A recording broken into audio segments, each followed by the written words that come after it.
Truth Plus Media.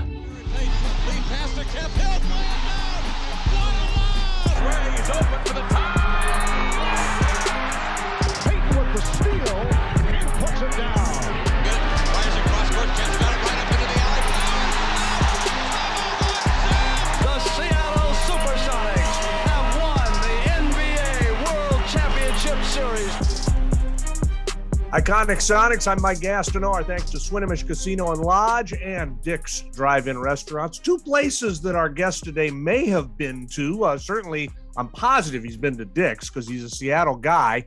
And he might have wandered into the Swinomish Casino at some point in his career. Kenny Mayne, good to see you, and thanks for doing this, man. I appreciate it. Yeah, we keep the Sonic name out there. That's the goal of this. And you've been a storyteller your whole life, and in a very unique and interesting way. You had a style unlike any I've seen. How important do you think that is? I'm of the opinion this is, we want to keep the colors and the letters and the markings and the stories all out there for the day when they return. That's a big deal, don't you think? Oh, absolutely. It's kind of funny because Oklahoma City took everything with it, right? Like technically the Thunder won the 1979 NBA title. Do I have that correct? Right? Yeah, I think, yeah. So I want that stuff back.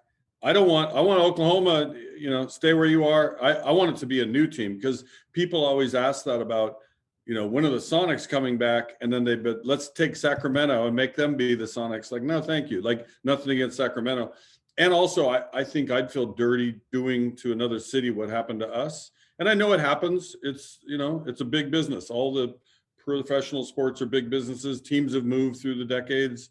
The Brooklyn Dodgers, right? Yeah. There's a whole bunch of teams that move for various reasons at various times. We lost the Seattle Pilots when I was a little kid.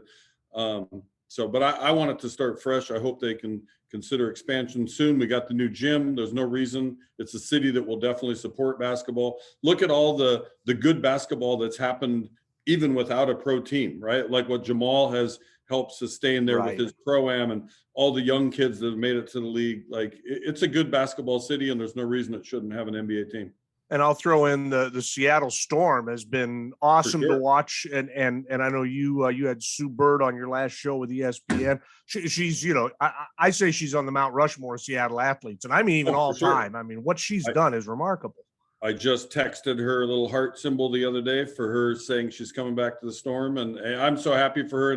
And I'm so glad she's doing it. And she still looks young. I saw her play both in the Olympics, but I saw her in person up there in Everett back in, was it June or July? I can't remember which game I went to, but man, she looks young and quick and she hasn't lost a step. So I'm glad she's back to do it in our new place, Climate Pledge, and hope they have success in her probably final year is my guess. I wrote a piece about her 2 seasons ago when they won the championship. And I said, look, what's cool about her right now is this isn't some ceremonial victory lap. She's still dominant out there and still, maybe she's not quite doing everything she was doing in her mid-20s, but she's doing a lot of it and she's using the wisdom she's accrued. You're right. This isn't something where she's hanging around just to sell tickets or something. She's out there working. Yeah, and I think I need to amend. As soon as I said it, like, why am I predicting it till last year? I don't know if it is or isn't. So I take that back. Yeah, you can. What do you know? She can play till she's done playing. And I'm so upset still, similarly, somebody who still plays young. I just don't get why Jamal, even a 10-day something, I keep thinking, did I sleep through a couple days? Because I don't follow the sports daily like I did when I was daily going in for the Sports Center. Is like, nope, he still hasn't signed. Isaiah signed 2 different places, right? So yeah, I just don't get it because there's no way it's anything to do with who he is as a person. He's one of the best quote unquote character guys you're ever going to find. He's been teammate of the year. He's been 6th man of the year a couple times. He'd be so good for the young kids. He can still get some points. I don't know. I would love somebody who knows more than I about how the league works to explain why it didn't happen. It's hard to explain he's not still one of the however many best players we have to fill all the NBA rosters, that at some point he should be in that mix. And the kind of contract you could sign him to now by NBA standards would be pretty darned affordable. And if he can't get it done, you can get out of it right away. Right. Yeah. I'm going to remain hopeful. We're getting close to a deadline though pretty soon, are we not? Yeah, for the 10-day deals, yeah, for this year, and eventually, I guess the league tells you, if you're not going, you're not going. But I'm with Then you. again, if he doesn't sign this season, he'll have that much fresher legs for next season. So That's right. That's right. The funny thing is, I was no good. I was good enough to play college football, but I wasn't a star. I always try to stipulate that. Right. I had a good enough arm to be Division 1A. I guess that's the best thing you can say. I can still throw, not quite like I could at 22, say, or 20, but not that different, right? Like that part doesn't leave you. If you have a good jumper, or if you can throw a football, or you can do this or that, you definitely lose certain physical attributes. But I just know, I don't care if Jamal's 40, 41, 42, or 45. I still think he's going to have some kind of game that can, and as you were saying about Sue, with the knowledge they have, that's actually the defining thing, right? They're smarter players. Right. They can minimize, how much physical. It's like when you play tennis or pickleball or any sport. What am I trying to say? Racquetball against a good player versus a bad player. The bad player runs all over the hell. The good player doesn't move. Just like really good soccer teams, you see them in their stations, right? They know how to have spacing, and they don't run around in circles. They kind of stay in their space. So these veteran players are smarter and know how to pull it off. I'll vouch for your arm, because having seen you at Mike McCready's Crohn's and Colitis Foundation flag football game, I was among the thousands that left that game, and we all went to sports bars and talked about Kenny Mayne's arm. Did you see Mayne zipping it all over the field? It's unbelievable watching this guy throw the ball. I get to do that at the Super Bowl, God willing. Hopefully the COVID thing doesn't interfere, but we play a game at the Super Bowl, and usually a couple more times per year. It just hasn't been the same the last couple of years, obviously, with a bunch of veterans against ex-NFL players. So I might need to get out and throw once before we do that. It's too cold back there right now. Kenny, I want to ask you about the early Sonics days, because we've probably over the years not talked about them as much. I got to Seattle in '91. I tend to focus on the '90s and the aughts. There's some great history with this franchise starting in '67. You were born and raised here. You'd have been about 7 or 8 years old when the Sonics arrived. What was 7 or 8-year-old Kenny Mayne thinking about the arrival of the National Basketball Association to his little town? It was a pretty big deal. I grew up on Star Lake, Kent Address, Federal Way School District. So, we still identify, well, we had Seattle or Tacoma to identify with, right? They're about equal apart. But it wasn't that big a deal to get to Seattle back in those, you were there in 15 minutes, 20 minutes, right? It wasn't that big a drive. It didn't have the same traffic as we do now. And we went to a lot of those games. I still my first images were standing, if people can remember, the old Coliseum, the tunnel that the players went through to go down the corridor and around the corner to the locker room. And little kids would stand and, put your hand out or try to get an autograph, and just looking straight up in the air to see Wilt Chamberlain or Nate Thurman or, some of those old great centers. It was a thrill just to be involved. We kind of knew our team wasn't great, but we had some really cool players. And pretty quickly, we had a guy named Lenny Wilkins playing for us, so that wasn't bad. I still remember when he was traded, how mad we were. He was traded for Butch Beard. And now I'm in, I think, I want to say 7th grade. I think I have the timing about right. And the Cleveland Cavaliers come back to Seattle to play the Sonics, but we're all going to go to the game and root for Lenny Wilkins because we're still pissed about the trade, right? I ended up getting sold out of the game. And this is back in the day where, one group of parents would drop you off, the other parents would pick you up. So you got dropped off at 5 o'clock to go to the food court or whatever, and you got picked up at 11 or midnight or whatever it was to go home. So there's no cell phones. I mean, I guess we could have used a pay phone, but we didn't. Right. We got sold out and didn't have enough money to buy from scalpers. So we just screwed around for 4 hours, listening somewhat on radio. We went to the Space Needle. I think I threw my T-shirt off the Space Needle. In my head, that was a big protest about the whole Lenny Wilkins. I thought it would resonate with everyone. Nobody knew what I was doing, but yeah, those are the days, man. There's so many big names and cool names. Lee Winfield, Tom Micheri, Bob Rule, Slick Watts would come along a little bit after that. I could just keep spitting out names of all my favorite guys, but Lenny was the one. Lenny was so classy and so good. And it was so cool that later he would come back as a coach, and he's the one who got us that championship. We're about the same age. I hate to point it out. I'm a couple of months younger, and that's how it's always going to be. I grew up in Indianapolis. I remember my first Pacers game. I think the ticket was $2. What did it cost you guys to get in to see the Sonics play? Yeah, I'm forgetting. I should have the memory, but I don't. It was in that neighborhood. But what I distinctly remember is buying whatever they were, say $3 tickets for the highest seat, which still wasn't bad. There was really no bad seat in that whole gym. And we would spend most of the first quarter and much of the first half looking to see if the rich people didn't come that night. And at halftime, you'd go down to the seats that you'd marked, 4 rows up from section, whatever. And then you'd sit there and act like you belong, and you're like 8 rows up. So we got to see it from the top and the bottom back in those days. I remember when I'd go to Pacers games, I was already a radio geek, and I listened to the games all the time, and I loved it. I loved broadcast. I loved listening to the broadcast. They sounded like they were having so much fun. There's a guy named Jerry Baker who did the games. He was a terrific play-by-play guy. And a friend of mine said, "Have you ever bought him a Coke?" And I said, "What are you talking about?" He says, "If you buy a Coke and you walk by, you could walk right by press row. I mean, there was no security. Yeah. And you can just reach over his shoulder and put it down in front of him, and he'll be in the middle of the broadcast, and he'll turn around and say, 'Thank you.'" I said, "You got to be kidding me." So whatever, you'll get 25 cents for a Coke. We go and get it. It was like the coolest moment of my 8-year life at that point was seeing Jerry Baker in the flesh saying, "Thank you for buying him a Coke." Oh, that's pretty good. We had Bob Blackburn, doing our calls. And I remember they always played, I grew up with really good music in my family. We had the imprints were James Taylor, the Beatles, and Stevie Wonder. All right. That's pretty solid upbringing. Yeah. Musical, and we had Bob Blackburn on the radio who would play those who go way back. You got to be as old as me. His intro music was by someone named Taj Mahal. Oh, you got to go back and he played it every show. I don't know if he must have been a fan or the producer of the show. I don't know why, but I was like, whoa, that's Taj Mahal. My sisters are listening to that guy, and who was just a great artist. We had 100 great moments listening to Bob Blackburn call the games, and especially when I was, my young years, I'd listen to the road games. They'd be like playing the Knicks. It's 4:30 in the afternoon in Seattle, right? 7:30 on the East Coast.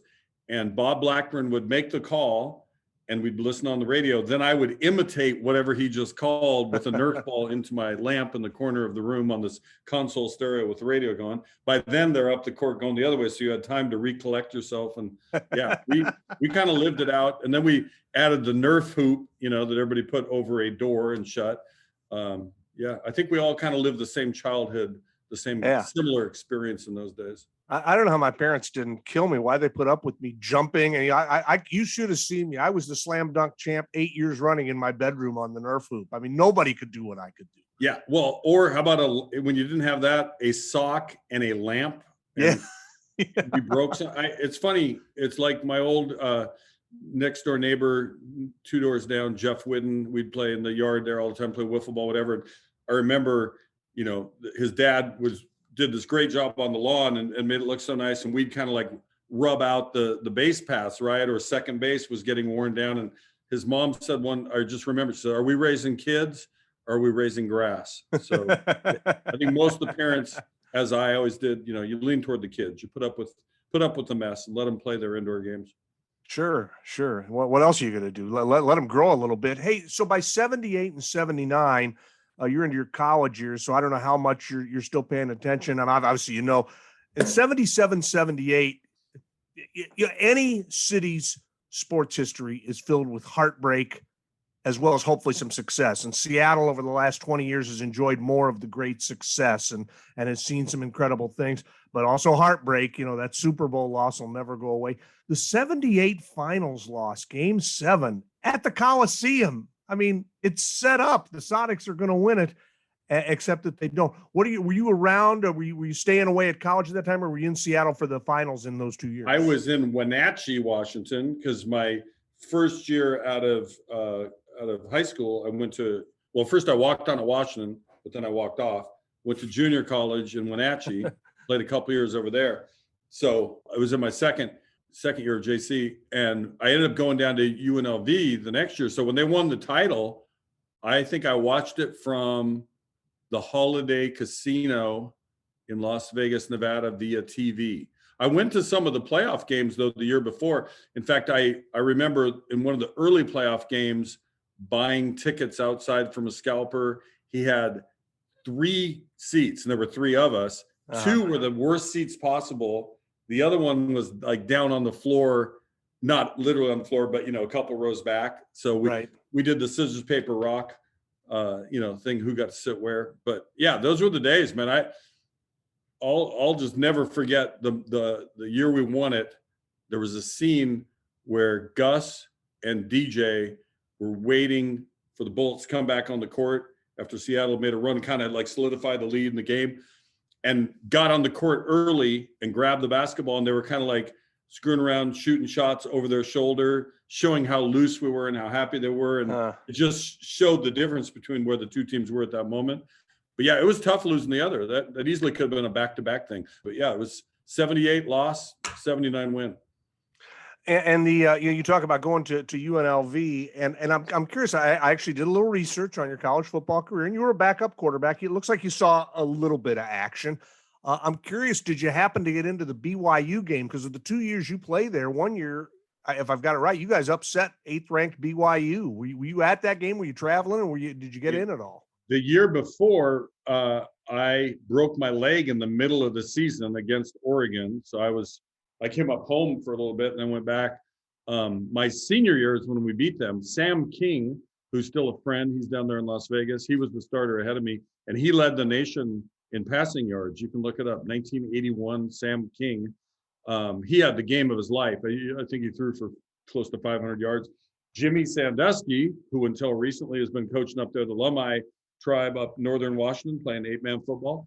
Mm-hmm. He was the receiver who ran the post corner in the last minute of the game to beat BYU. The funny thing about that game, even the fact that we beat them, Steve Young was the starting quarterback. Jim McMahon was supposed to be, right? But he was hurt.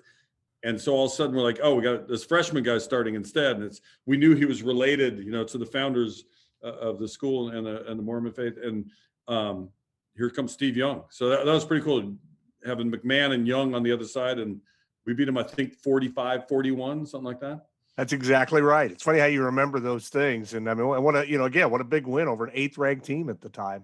I charted plays, but I was part of it.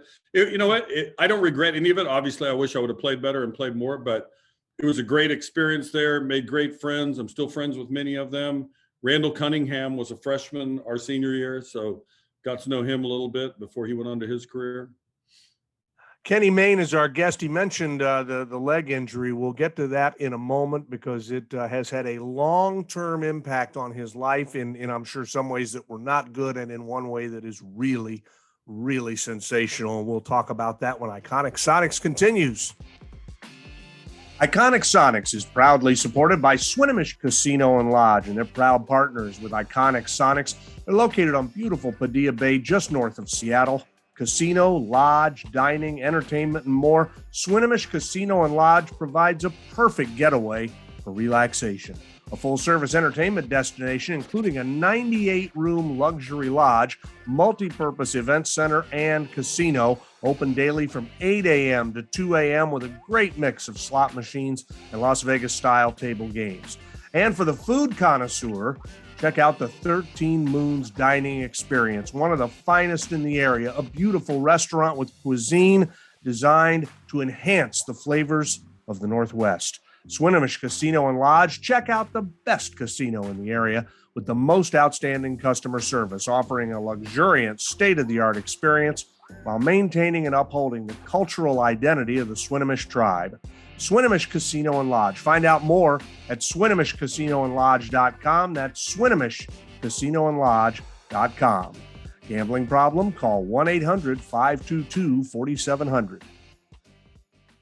Iconic Sonics is fed by Dick's Drive-In Restaurants. What can I tell you about Dick's food that you don't already know? Probably nothing. They're a Seattle legend for serving great burgers, great fries, great shakes. What I can tell you that you might not know is Dick's also has a cool t-shirt now that salutes the 95-96 NBA Finals Sonics team. Take a look at the Sonics t-shirts available through Dick's at Dick's Drive-Ins, their Twitter feed at Dick's Drive-Ins. You'll see the photos. You'll buy the shirt. You'll be happy. Thanks to Dick's Drive-In Restaurants for the support on Iconic Sonics. And our nonprofit sponsor on Iconic Sonics is the Run Freely Foundation, a 501c3 organization founded by our friend Kenny Mayne. It raises money to help financially support veterans who need limb salvage, medical care, and rehabilitation. Years ago, Kenny suffered a catastrophic ankle injury, and after years of pain, he found relief with treatment in 2017 that got him both walking and running again pain-free. With that discovery, Kenny wanted to help others in pain, and the Run Freely Foundation was born to help provide the care he received to those who cannot afford to cover its costs. You can find out more and get involved with this great organization at runfreely.org. The Run Freely Foundation, proud sponsor of Iconic Sonics.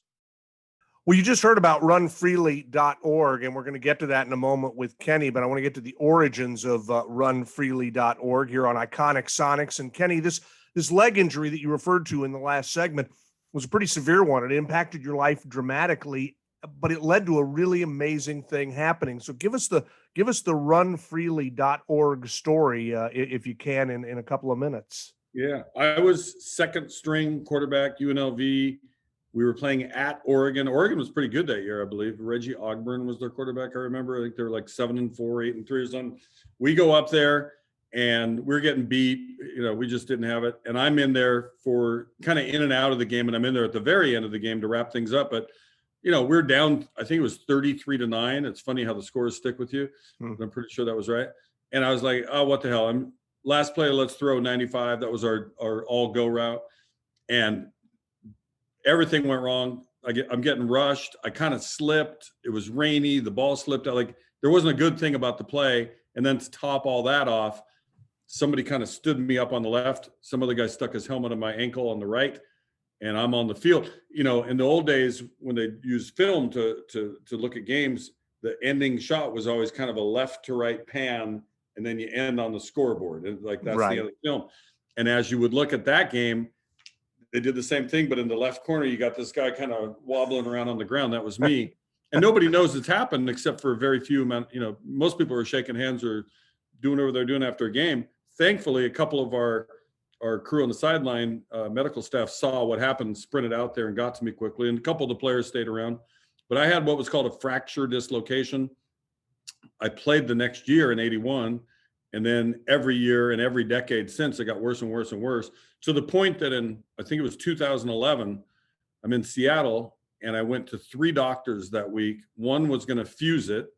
One was going to replace it. And the last one, they were going to cut it off. Like, I was really in that kind of desperate situation. Like, just getting up in the morning was depressed. Like, oh my God, I got to stand on my damn leg again. Like, I was in a really bad way. But to my good fortune, the amputation guys kind of saved my life in a way. They said, go find a better therapist. I got some notes on this guy in Kirkland named Nino Pribic. He kind of brought my leg back to life. Then I got a brace that worked for a while, but then I found a much more usable brace in Gig Harbor, Washington, called an ExoSim. And I put it on the first day, and I was literally running on the treadmill like 15 miles an hour. Day one, no pain.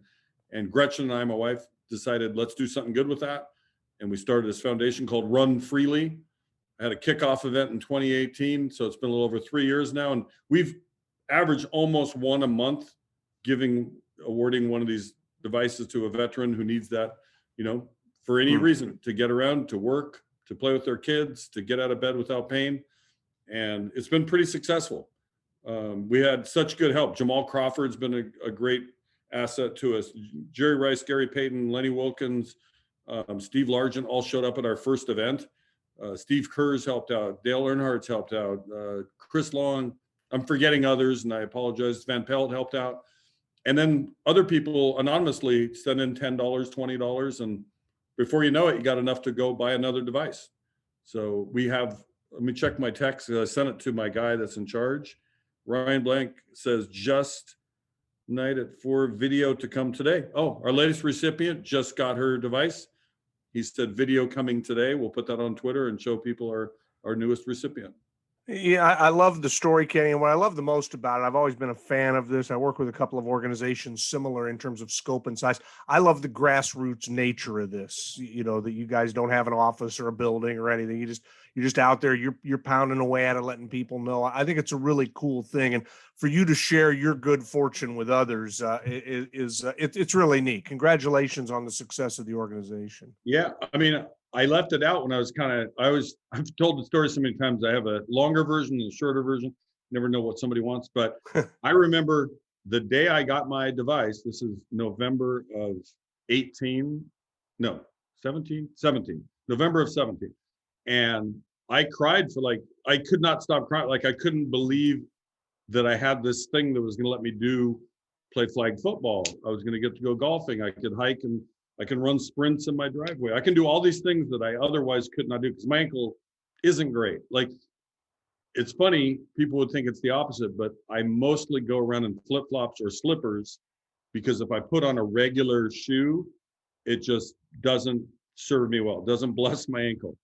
If I wear my brace, that's different. I can do that. But sometimes you just don't feel like putting it on and you just want to go to the grocery store and Sure. it's just easier to go, and so everybody's always like, why are you wearing flip-flops? It's 30 degrees because then my ankle will feel better. That's why. Yeah. So there's always a story to tell. But this is a good one. And we just got a new veteran. Apparently she's going to be up and running today. RunFreely.org, and we're proud to partner with them with Iconic Sonics. So if you want more information, RunFreely.org. And for some reason, it hits me that maybe you should get Ace Freely to be a spokesman for RunFreely. I don't know. Just think about it. It's an idea. Well, I'll tell you what. I've been saying this for a while. I think there's going to come a time where it's going to have an application like in professional sports. There's going to be some running back whose ankle's trashed, Sure. but they need him to get those 40, 50-yard kind of game. Quickly outfit them with one of these things and you can do it without the pain. So, and I'm not in it. I'm not doing that as a promotion to make money. We're not making money. We're giving away money. But no. I'm very happy to be associated with the guy, Ryan, who put this thing together. And I'm glad that he's helping both veterans and non-veterans, get out of pain and get back into their life. It's a great story, and I appreciate you sharing it with us. You were a Long Acres guy. I'm assuming you've been to Emerald Downs. I know you've been a horse racing guy. You covered it in your career. You talked about going to UNLV. You watched the 79 finals in a casino. I know I'm assuming you're a guy who likes to make a bet occasionally based on all of that anecdotal information. Once, just occasionally, if there happens to be the opportunity. Again, you and I are about the same age. I'm amazed and I'm happy with the evolution of sports gambling in this country. For years it was something that everybody knew everyone was doing, but it was illegal. And little by little by little, those walls are getting chopped down. You're doing some work with Caesars right now as a spokesman. Could you have envisioned in 1980, 81, you're at UNLV, you're in the middle of one of the most fun cities ever, if you like to place a bet. Could you have envisioned a time where A, there'd be pro sports in Vegas, and B, pretty soon you're going to be able to make bets when you're sitting in the arena or sitting in the stadium? I mean, little by little, it's going to become so ubiquitous. It's going to be such a change. Yeah, it's kind of funny. And Vegas there was always this fear about any touch of Las Vegas. Like, well, no, actually the people running the gambling, they want the game to be as fair as possible. They want it to be the cleanest game. So they kind of had that backwards. But I think the funnier way to look at it is kind of like through sportscasting, how, don't you remember, was it 5 years ago or maybe less? Tony Romo was going to go to Las Vegas for, he's probably getting paid to show up for a night and they're going to do some fantasy football thing and he was going to speak and sign autographs or whatever. And the league lost its mind. Like, how dare you, blasphemy, showing up and talking about fantasy football, and I was like, wait a minute, now, not that much later, it's like you say, it's all over the place. You're going to be betting at your seat in the stadium pretty soon, right? So we used to get hounded on SportsCenter if you mentioned the actual over/under, if you mentioned the line, like, the NFL would lose their mind. Now, obviously, NFL's partners with a whole bunch of companies, Caesars being one of them. So I think it's just catching up to where everybody was. Believe me, I think just like anything else, people should do it responsibly, whether it's drinking or marijuana usage or gambling or whatever the hell your thing is that you're doing. It's within reason. So I'm not saying everybody, like, let's encourage everybody to blow their mortgage. but people were already betting, right? Everybody's in a Right. fantasy league. Everybody wants action on college or pro football games and had it one way or the other. Now it's just kind of legalizing it and taxing it and monetizing it. So I don't necessarily think it's some great sinful thing that we should be ashamed of, but it's funny how quickly the tables turned, like almost overnight. It'll be interesting to see the long-term impact of it on Las Vegas. I don't think it'll be all that negligible. I think people are still going to want to go to Vegas because of all the obvious reasons people love to go to Vegas. Oh, for sure. I mean, remember when I can't remember how it was it 25, 30 years ago when you started seeing more casinos around the country, Right. a lot of them on Native American reservation land. And that didn't dilute the appetite for still wanting to jump on a plane and do the Vegas thing. Like, in fact, probably some people would say, oh, maybe it encouraged it, like, oh, this is fun here, and now I want to do it over there. So I think the market is wide enough that a whole bunch of players can be in that game. And Van Pelt show, to a large degree had something to do, right? They just out and out talked about bad beats. They straight up talked about the lineup. So that kind of freed everything in a way in the culture there. If you watched a game, Team A versus Team B, it's an interesting note to say Team B was a 20-point underdog. You're not going to believe what happened. Right? That's an interesting way to look at a game that people thought the Team B never had a shot. Turns out they win, or they almost win, or whatever the case. So I don't know. It makes the storytelling, I think, even better than it was before if you can introduce that to it. Anybody who's spent any time at all in the sports talk business has talked about bad beats because they're fun stories, whether you're on the right side or the wrong side of it. Everybody identifies. I don't know whose idea it was, if it was Stanford Steve or Scott Van Pelt's idea, but boy, whoever came up with that idea should get early lunch every day because man, oh man, was that a good one. It's funny. You hear it's coming up and you stay for an extra segment if you were thinking of turning the show off. It's so well done. Well, I think too, that's, similarly, just doing sports shows in the way that people sit on their couch and watch games or text their friends. Doesn't everybody watch games that way and laugh about the absurdity of what just happened, or, make fun of the bad call or whatever they do? I think that's always the best way to cover sports.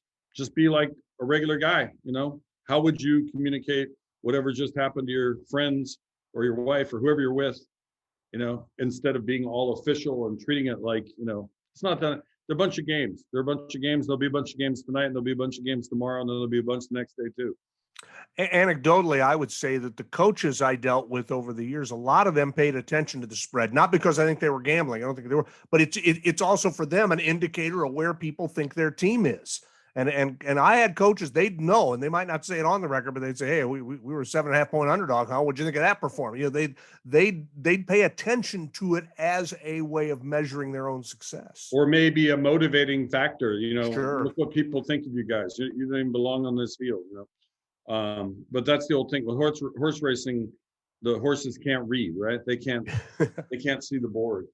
You're talking about bad beat. I don't know why you reminded me of. You brought up horse racing originally. So when I would go, when I go anytime actually, but particularly the big days, the Breeders' Cups or Derby days, whatever, I'd almost always, in addition to whatever bet I was making, I'd throw away $10 more or whatever to bet children's birthdays, because you just never know. On a big day, 14-horse field, any of those horses, they're all grade 1 horses, right? So we were at the Breeders' Cup in Arlington. It was a muddy day. Orientate was the favorite in the sprint, and I bet my daughter Annie's birthday, which was January 10th of 2001. So it was 1, 10, 11. It's the best way I could come up with it. They're turning for home, and it's 1, 10, 11, and they're just staying that way all the way around the track. The one horse is like 55-1. All right. Thunderello, I think. 10 is Orientate, the 8-5 favorite. I forget who the 11 was. Unfortunately, last 50 feet, the 10 surpasses, so it becomes 10, 1, 11, not 1, 10, 11. And everybody's like, "Why didn't you box it?" I'm like, because she wasn't born in October. Right. Yeah, so I like it. You can throw darts at the wall sometimes and get lucky. Like I'm not against doing that for a small amount of money, and pick your funny names or your favorite numbers. When someone asks me, why didn't you box it? I'm always like, why weren't you with me at the window 3 minutes ago? It would have been really helpful advice at that point. Right now, it's not doing me any damn good.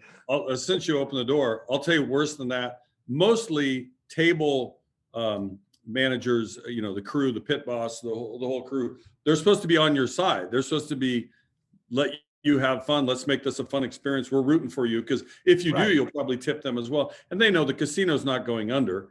In that little 40-minute period, if this group of people happens to win, that's actually good for the casino because they'll probably all come back and give it away another day, right? Right. But occasionally you run into, who knows, maybe they're at the end of their shift, maybe they've been treated poorly by a customer and they're not giving you that good Nordstrom customer service at the table. And I love it when, you've been betting whatever, you've been betting 11, 12, like exotic bets and not hitting. Then the time you don't, you're like, I'm throwing away 10 more bucks. I'm holding back this. Of course, it comes in on the time you don't bet it. And that's when they turn to you and say, you should have bet at that time. Yeah. Oh, really? Because the result and you just, that's really difficult.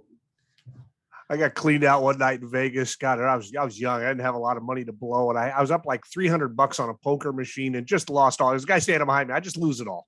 I keep getting frustrated and stubborn and stupid. And we get done and the guy says, you should have quit like at the halfway point. I'm like, yeah, thanks a lot for that. That was very good advice. I think as long as we're telling old gambling stories, we should end with a fortuitous one. So I'm going back to Vegas. This is after I broke my leg and I'm working out. My parents had moved. They lived down in by near 5 Mile Lake, if anybody knows where that is. And I went to 5 Mile Lake Park and I'm working out. And I bump into these 3 old high school friends. They were a year older than me. As I'm doing sprints or something, they see me and we wave to each other. And it comes up like, hey, let's go down to the racetrack. There's like 2 races to go if we hustle, right? There's Long Acres we're speaking of. Sure. And this is back in the day. I don't know if people remember this, but the first and second race had a $2 daily double. The 10th race, I think it was, had a $5 minimum exacta. And those were the only 2 exotic bets. You couldn't bet rolling pick 3s. There was no pick 6. It was exacta only on the last race, right? So it was a big deal. So we rushed down there. It was 4 of us, 2 different cars, sprinting down to the track, and we get ready for the last race. And one of the guys, Chuck Mangori, bails out at the last second. Doesn't want to join our little consensus pool with Nick Metcalf and George Laney were the other 2 figures. So now there's 3 of us. We still want to do it. And now it's like 1 minute, horses are nearing the gate. Now I'm kind of panicked. Oh shit, what are we going to bet? We're trying to quickly compute it. So I go down, I make the bet. We get separated from each other somehow. The race runs. These abject failure horses end up winning. There's a 20-1 winner and a 18-1 second. No business winning the race. I'm excited. I was looking at my number. We won. I don't know why we won, but I'm looking at the ticket. We have the 5 and the 6 or whatever it was. The other guys think we lost. And I'm like raising my arms like, no, we won. It paid like $4,000. And what I had done is wrongfully covered up with my thumb our consensus. And I bet the original picks that Chuck, the guy who dropped out, his nominations came in. So the 3 of us end up splitting this money. We gave Chuck $100, filled his car with gas. We thought that was a fair thing because he did give us the info, but he dropped out as far as putting $30 in. But when you're 21 years old, you're heading back to college and you just hit a race for $4,000 3 ways with a couple of the guys. That's like winning the lottery. You're a good man. You and your friends. I got friends that would not have slipped me 100 and would not have filled my car with gas. They would have mocked me for years about dropping out. Well, and again, that's all part of the fun of it. And I'm with you. I understand that there are pitfalls to this, and hopefully there'll be safeties and things put in place. But there's a lot of people that do it as an entertainment thing, and they have fun with it, and they laugh about it, and they tell stories. And that's why I think it's great that it's becoming something that's not as mysterious anymore and is going to be available. Yeah, I mean, and like I said, everybody is already doing it to their fantasy. Like, if ESPN hits the button, they could be the biggest gambling company in the world if they say, we're going to monetize the fantasy football front page, and who knows, they may very well. It's been fun though. We got the Mannings are all involved with us as well. I just shot some videos with them allegedly coming out next week. Halle Berry and JB Smoove. That was pretty fun being in a commercial with them. So Muggsy Bogues, Clyde Drexler, Megatron, Calvin Johnson. I think I'm leaving out a few others, but they signed a whole bunch of people in different realms, right? Some football people and some actresses and actors, and just trying to kind of get noticed for the place, because a whole bunch of other companies are doing the same thing. So it's very competitive. Kenny, I know you're a Seattle guy. You're out in Connecticut for our conversation, but you've always been a Seattle guy, and we talked about it a little bit briefly off the top of the show. Our belief out here is that the Sonics are coming back, and maybe not next season, but within the next couple of years. I don't know what information you have or tea leaf reading you're doing as you look at it. It feels to me like this is coming. There's no doubt the city will support it.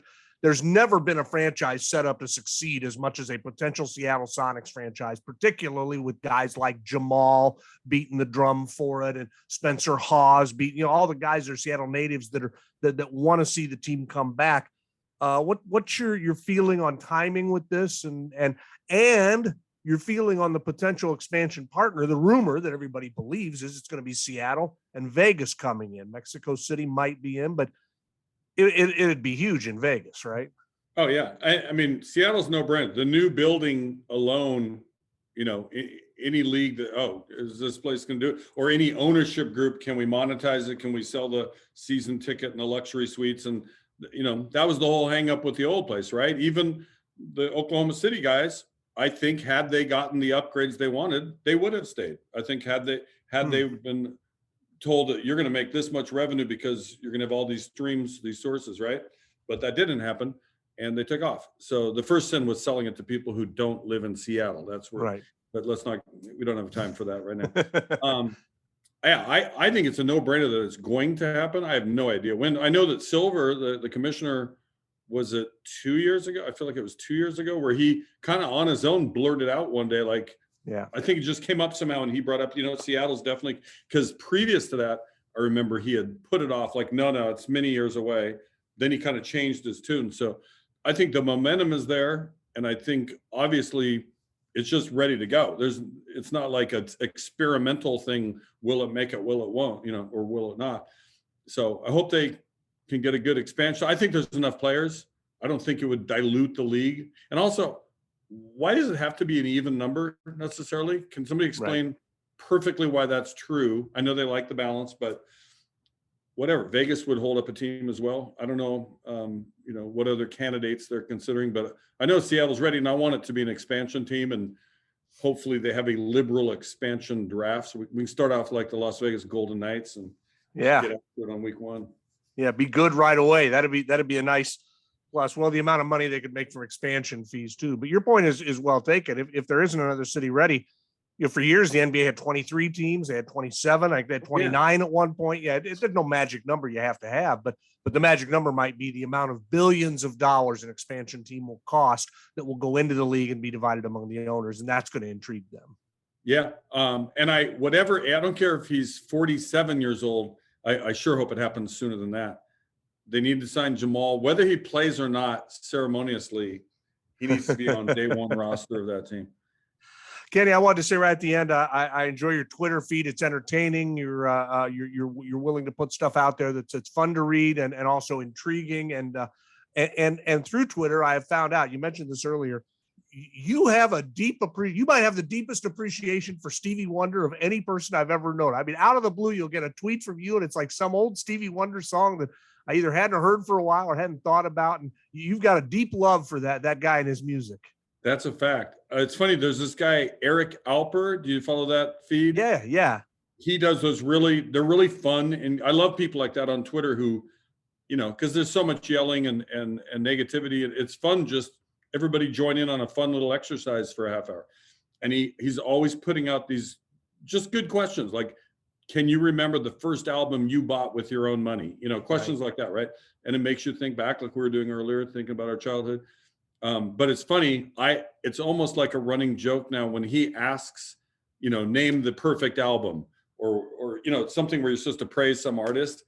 I always go like, I don't even bother, or name a song with such and such in the title. Yeah. I can just go through Stevie's catalog and give him all the answers. You don't need to go wide. So no, I grew up with his music, Jackson 5 and Stevie Wonder, James Taylor, Beatles, that was kind of like our repetitive music that we played. And I still maintain, and I know old people stick with their music.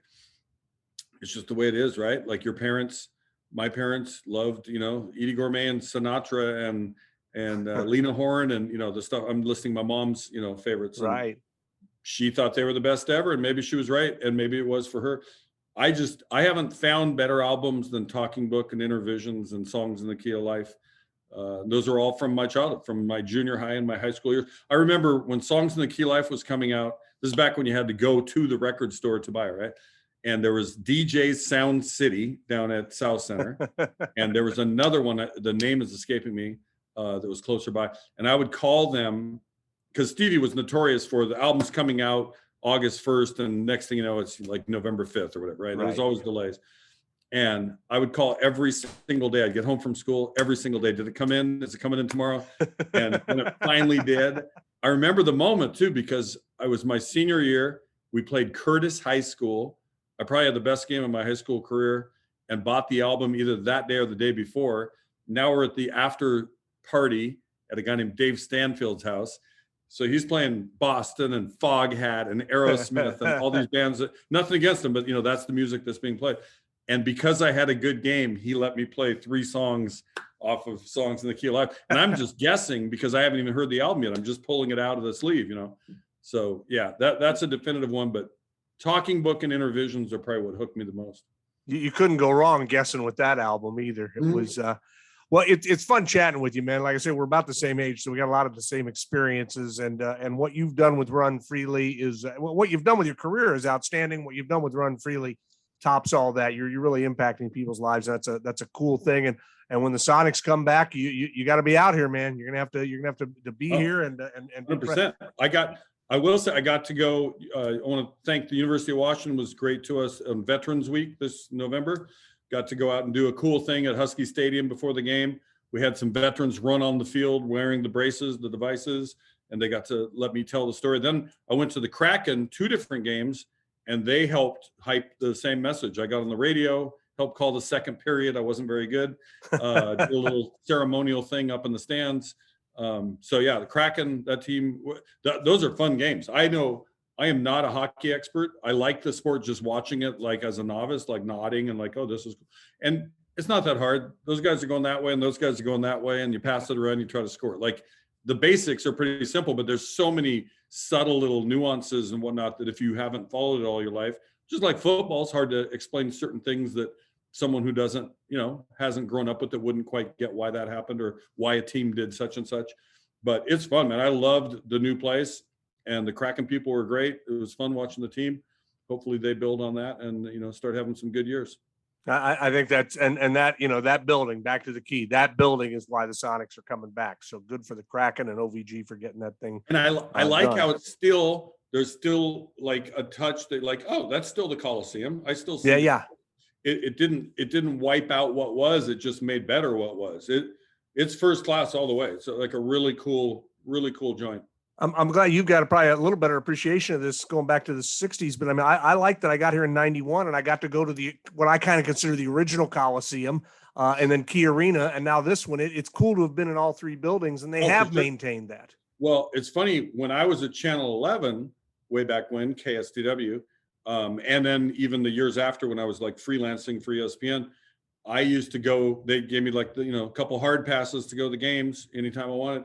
And they had, if you remember, in the old Coliseum, there was a catwalk at the very top, opposite the Sonic side, I believe, opposite press row, so to speak. And you could walk out. You had to, I have a little fear of heights, so you had to kind of like squeeze up through this tight little walkway. And then you were up in this big platform that was, I think, used for concerts. It's probably where they used the big spotlights on the artist or whatever. Right. But during a basketball game, it was just empty. And I'd say, hey, can I just go sit up in that thing? I'd rather be up there than be crowded down here. And it was the most amazing view, like watching the Showtime Lakers from up there and the fast break developing. And like, it was a really cool place. Plus you had amazing room. Like I love stretching out, not feeling like you're tight and next to somebody and all that. I like people. I don't like crowds, I guess. That's what I said. That's it. He likes people. He doesn't like crowds. And I appreciate all the wisdom today and the humor and the fun and best of luck to you. I hope our paths cross soon, man. Kenny Mayne, our guest on Iconic Sonics. It's all brought to you by Swinomish Casino and Lodge and Dick's Drive-In Restaurants. I'm Mike Gastineau. You can get more information at iconicsonics.com, and we'll see you next time.